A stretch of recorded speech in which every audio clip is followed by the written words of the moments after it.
afternoon, students. The topic here, the topic I will discuss, that is multi-threading.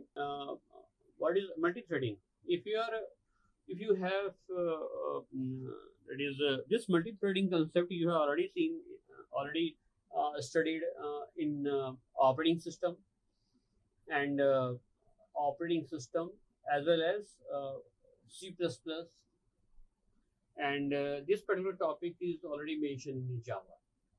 So what is before understanding the that is detailed discuss about the multi-threading, you must understand that understand the multitasking need of multi-threading implementation.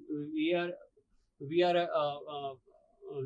cover the particular contents regarding this particular main topic, multi-threading, understanding of multitasking, need of multi-threading, implementing multi-threading in Java, life cycle of thread, understanding of thread priorities, synchronization, and inter-thread communication.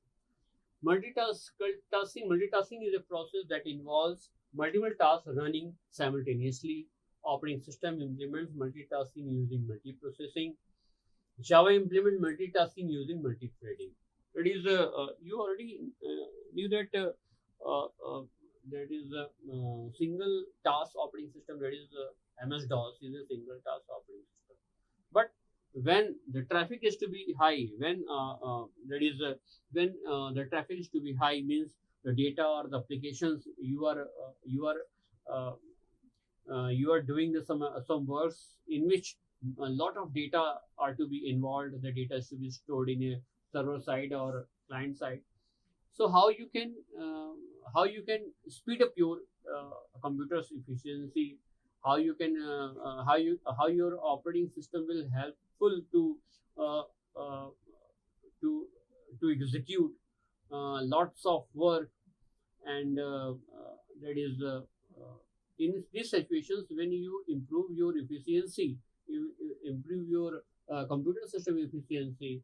The term it is known as multitasking is come in the picture.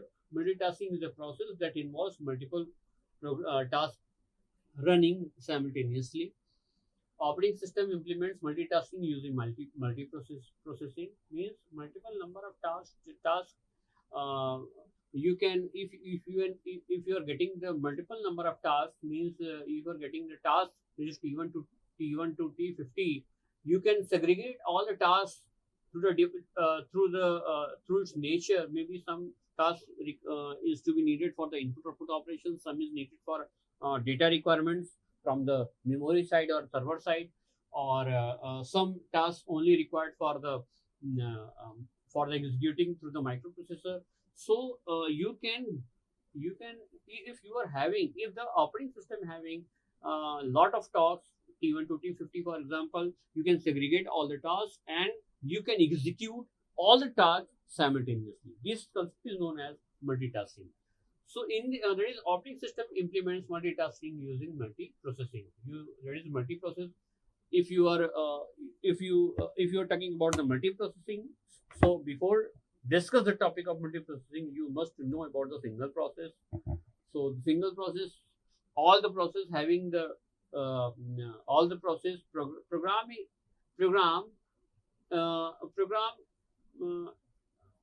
in execution is known as a process. So the process means how you can each process have its life cycle. That is when the program is to be when the program is started for execution. That is what do you mean? What the meaning is that the program is loaded from the hard disk to main memory. The process to be started, and the and last moment the program is to be successfully terminated. And so the Java implements multitasking using the multithreading. Multiprocessing program is a set of instructions and process is running instance of a program CPU shared between the two processors. Means multiple number of process P1 process, same as it is process P1, P2, P3, P4, a lot of different process.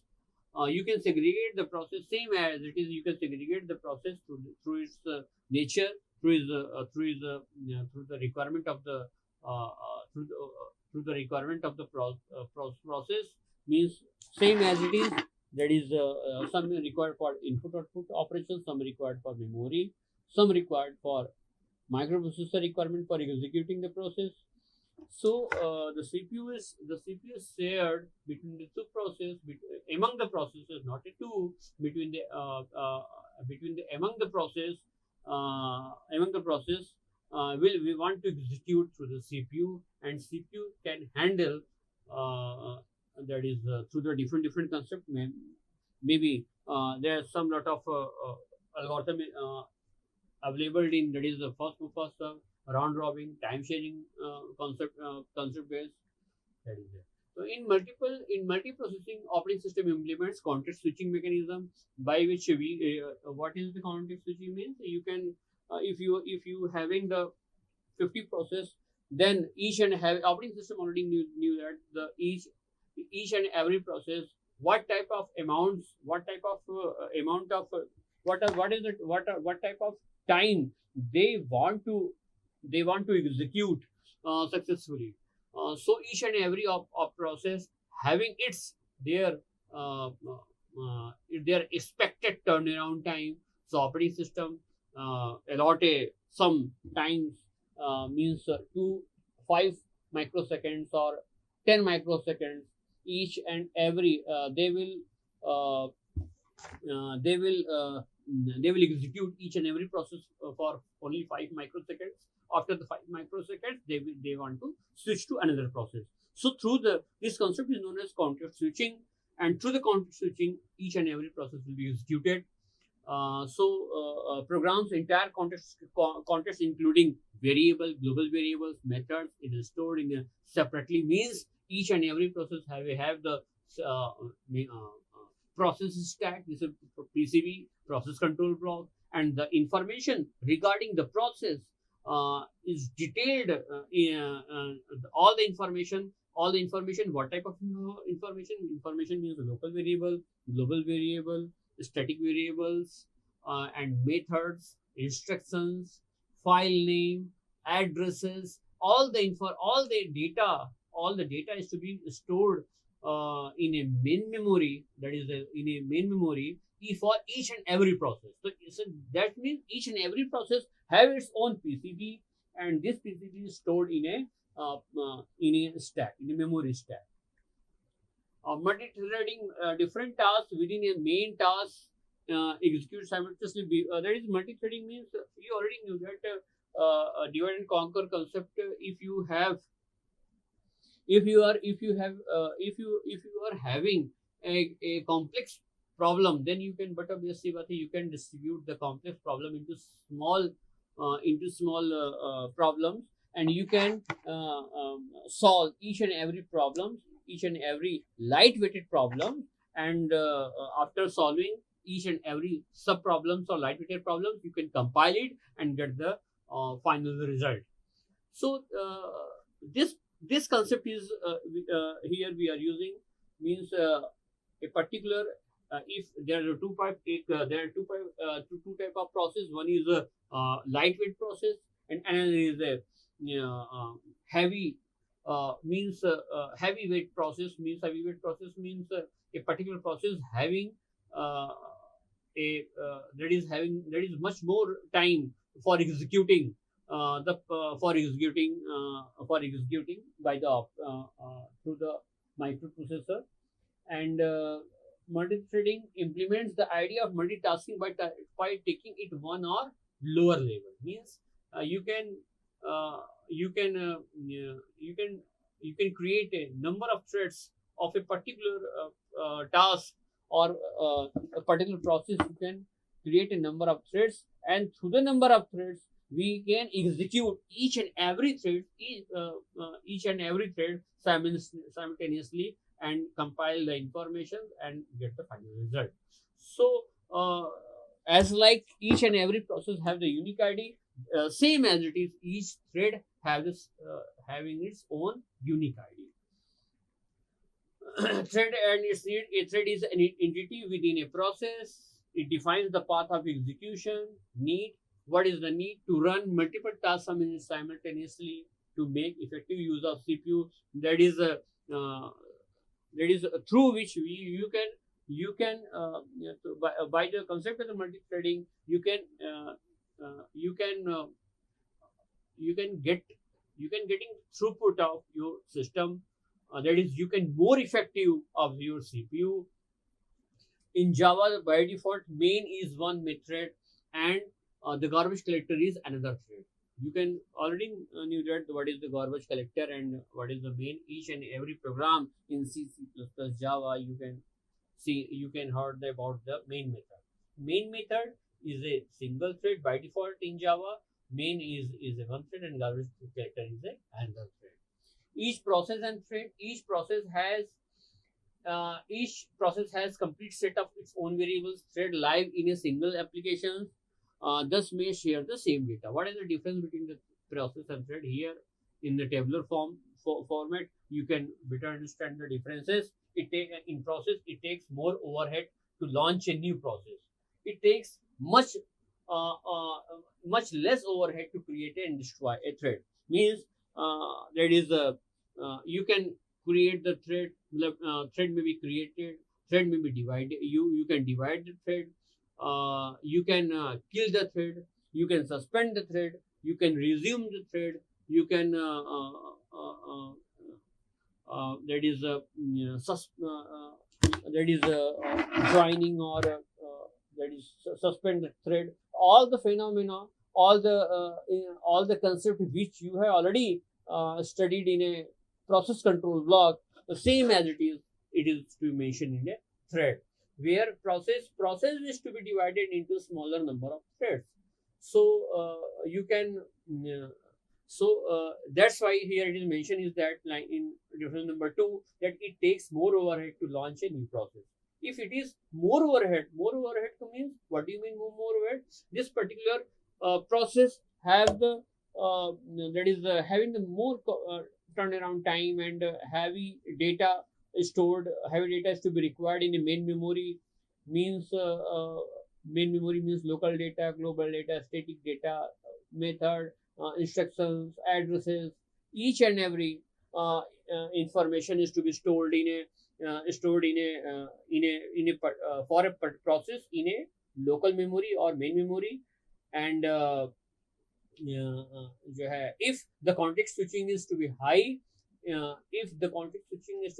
or that is the particular process or the operating system will switch among the process or among the thread. That's why need or require for a thread concept.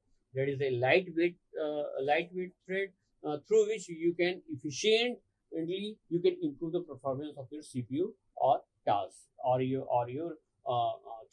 system throughput. Third is inter-process communication is a heavyweight activity, and inter-thread communication is a lightweight community. Implementing multi-threading in Java. Multi-threading in Java can be implemented by using one of the following approaches: a standard thread class implementing runnable interface. In Java, you can write or you can implement the multi-threading by the two way. One is through the thread class. Second, through the runnable interface. Here it is very important, that is life cycle of thread.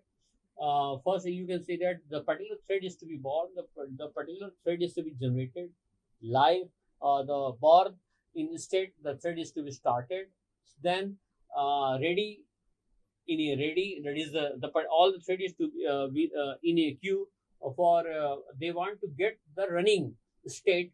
But the you have already knew that the term short-term scheduler and long-term scheduler. Through the scheduler concept, we can get the particular thread from the ready state to running state, and the particular thread is to be executed in a running state. The particular thread is to be executed, but it may be suspended, it may be wait, and or it may be going for, that is, it may be going to sleep. What do you mean by sleep? Sleep means the particular the particular thread is to be suspended for a small fraction time, is 10 millisecond, 150 milliseconds, or 5 milliseconds. So the particular running thread, they want to they are going to waiting state. They are going to waiting state, and when the particular waiting time is to be closed, then they through the notify all method, they again go to ready method, and ready method, from ready method to running method, they will execute, or they will go to sleep method, or they are going to IO request. So the particular IO request, there are the two different type, blocked and suspended. So when the suspension is over, the particular method is to be resumed, and they go to ready state and ready to running. If all the this is the flow chart of the thread life cycle, and if they are going to board, ready, running, blocked, suspended, waiting, sleeping, and dead. The dead is the final terminating the state of the particular thread. That is for completing.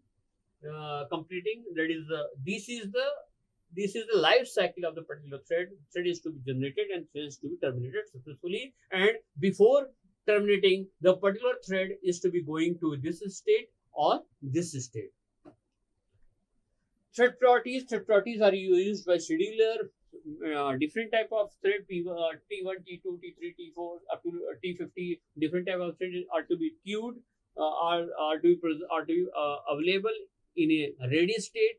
They want to execute, and they want to get the state in running. They want to go to the running state, but the term came into mind, that is priority. That is the different type of priority, 1 to 10. The priority number is 1 to 10. If 10 means highest priority, 1 means lowest priority, 5 means average priority, minimum average priority, 1 means lowest priority, 10 means highest priority. So each and every process, each and every thread having a priority. If the priority is high, they are shifted in a first come first serve basis.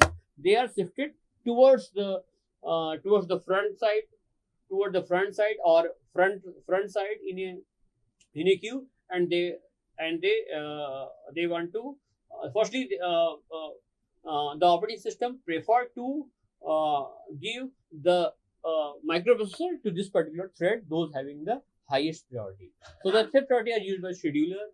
Threads of equal priority complete equally for the CPU. The thread is if the thread priority are equals, if the two threads have the equal priority, they are executed through the first come first serve basis. The scheduler picks up the highest priority of the thread. Better thread, the highest priority means 10, and lowest priority means 1, and average priority means 5. Priority levels can be set with the range min priority, that is min priority 1 and max priority 10. Default priority is non priority 5. That is a set priority is a method in Java, and through this particular priority, through this particular method set priority, you can assign the priority number to the thread in your program. So you can create a number of threads, and you can the programmer can assign each and every threads which is created in a program. You can assign each and every thread to the different priority numbers. That is, the priority number may be 1 to 10.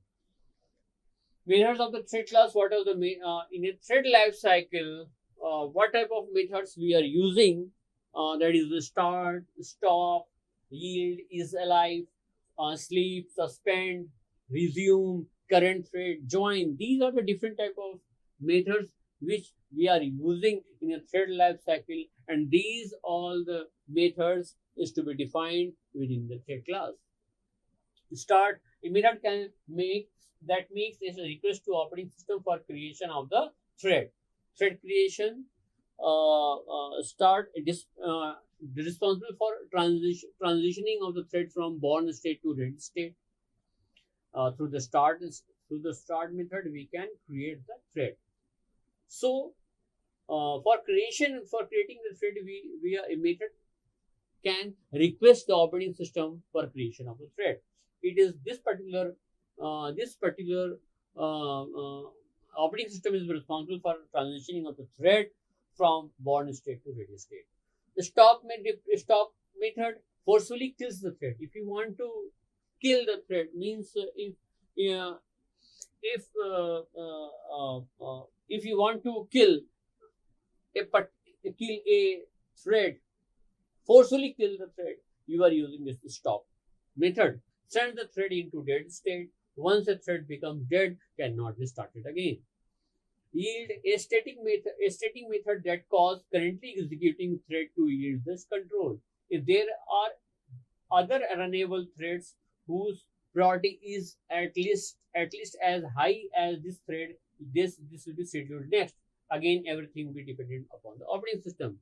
So if any thread is executing by the operating system, by the microprocessor, but recently, at the time of the execution of a thread, if any thread having the highest priority compared to this particular thread, and the thread is to be executed, it is very important to execute the thread. Those are waiting in a ready state. So you can suspend your particular you can suspend your running thread, and you can give the microprocessor, you can send the particular thread to a microprocessor by the operating system.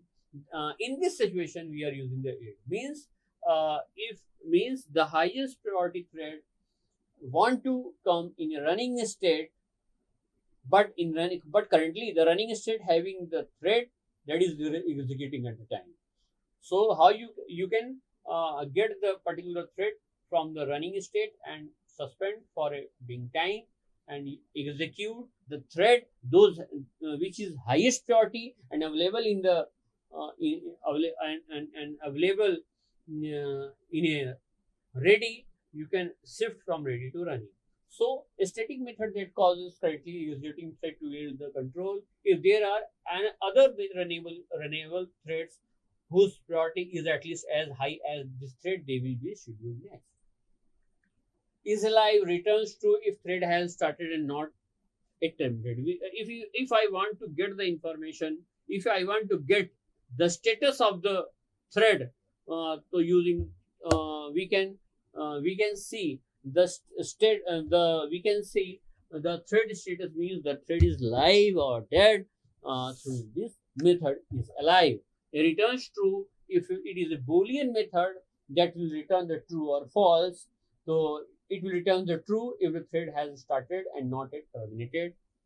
That is sleep, a static method that sends a thread into the sleeping state. A thread remains in the sleeping state until the sleep time intervals is over. Means the particular thread you are passing the time interval. You are passing the time slot. You are passing that is a 50 microseconds, 100 microseconds as an input to this method sleep. So the particular thread is belong to is going to the sleep state, and they will sleep. They will sleep. They will sleep till the particular time which is mentioned in this method, and when the time is over, the particular thread is going towards the ready state, and they will execute from ready to running through the scheduler. The time interval is specified in terms of milliseconds. Suspend a thread into the suspended state, deprecated as the transitioning into the ready state is implementation. Dependent resume brings the thread into the ready state from suspended state. Current thread, a method that returns the reference of the current running thread. Here you can say that is in this example, run is a method. The Java virtual machine will execute this method, and this particular method having the within this particular run method, set dot current thread. A thread is a class. And current thread is a static method. So this particular method that returns the reference of the current running thread. That is, you can getting the reference of the thread which is executing or which is running state or running. Join waits for a thread to terminate. These statements execute waits for a thread to terminate. Synchronization, many times two or more multiple threads need to share access to the same objects. Means if you want to share the data among the threads, that is you need to, or you can then 100% the word that is known as synchronization is came into the picture, that many times two or multiple threads need to share access the same object. These needs to ensure that the object will be modified by only one thread at a time. Else they will fall into a race condition. Synchronization is a very important topic. And key, what is the main features in this key to synchronization is the concept of monitor. Monitor is an object that is used as a manual exclusive log. Only one thread can own a monitor at a given time. When a thread acquires a log, it is said to have entered the monitor. All other threads attempting to enter the log monitor will get suspended until the first thread exits. That is synchronization. You have already understand the particular concept of synchronization in the operating system. Inter-thread communication, how the communication is established among the threads and among the threads that belong to the same process. Sometimes in an application there is a need of two or multiple threads interacting with each other. It leads to inter-thread communication, a communication between the two threads like procedure and consumer, or reader and copier, producing consumer problem and reader-writer problem, Dunning-Kruger problem. There is a different type of how in the different scenarios we are using the inter-thread communication. We can handle the problem through the inter-thread communication. In inter-thread communication, we are using the three different type of method: wait, notify all. And wait must be invoked within a synchronized context. When invoked, release the log and send the currently running thread into the waiting state. Gives a chance to another state looking for the same log, as it is the same activity is to be done as named as wait. Notify all. There are the two methods we are using in Java. Wakes up a single thread that is in waiting state. That is all the thread those are waiting. Those are present in waiting state. You can wake up through the notify method and send it to the ready state. Notify all means wake up all the threads. That's these are the overall picture of multi-threading in Java. In Java, you can create the thread. There are the two different way. One is thread class, and another is the runnable interface. How you can create the thread? How you can if you are making a firstly you better understand this all the concept of the thread through the programs in which you can implement the wait, notify all, stop, suspend, and kill the particular wait, run the particular state, start the particular state, sleep. If you are using a different type of is alive, if you are using a different methods which are already defined in a thread class, and then you can better understand the topic multi-threading. So students, um, I think you have better understand the topic multi-threading, and thank you, sir.